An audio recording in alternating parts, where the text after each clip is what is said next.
வணக்கம் நண்பர்களே, தென்காசி லைஃப்காக நான் உங்கள் சேகர் கிருஷ்ணசாமி. இப்போ நான் நிற்கக்கூடிய இந்த இடம் தெற்குமேடு ஊராட்சி, செங்கோட்டைக்கு பக்கத்தில் இருக்கக்கூடிய தெற்குமேடு கிராமம், கேரள எல்லை பகுதியில் இருக்கக்கூடிய ஒரு அழகான ஒரு சின்ன கிராமம். இந்த கிராமத்தில் இருக்கக்கூடிய தேத்தம்பாறை அப்படிங்கிற இடத்துல நிற்க.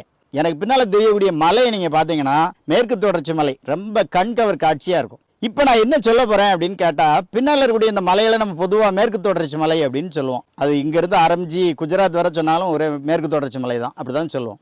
ஆனால் ஒவ்வொரு ஊர்லேயும் அதற்கான வழக்கு சொற்களும் தனித்தனி பெயர்களும் வச்சுருப்பாங்க. அதே மாதிரி இந்த கிராம மக்கள் இந்த மலையை ரொம்ப ரசித்து ஒவ்வொரு மலைக்கும் ஒரு பேர் வச்சுருக்காங்க. இந்த மலைகளுக்கு கீழ்ப்பகுதியில் முழுக்க மருத நிலம், அவ்வளவு நெல் வயல்கள். அதனால் அவங்க அதை எப்படி சொல்லுதாங்க அப்படின்னு கேட்டால், முதல்ல நீங்கள் பார்க்க அந்த மலையில் நெல்லெல்லாம் அடித்து நெல்லை குமிச்சு வச்சுருக்கு. அதனால் பொலி போட்டிருக்கு, பொலி மலைன்னு சொல்லுவாங்க. அதுக்கு அடுத்து இருக்க மலை நமக்கு பார்க்க யானை படுத்த மாதிரி இருக்கும். ஆனால் அது உண்மையிலே எப்படி இருக்குது அப்படின்னு சொன்னால் வைக்கோலை அடைஞ்சு வச்சுருக்குதான். அதனால் வைக்கோல் படப்பு தேரி அப்படிம்பாங்க. அதுக்கு அடுத்தாக்கில் ஒரு மலை இருக்குது. அந்த மலை பார்த்தீங்கன்னா இந்த சண்டு மலை அப்படிங்காங்க.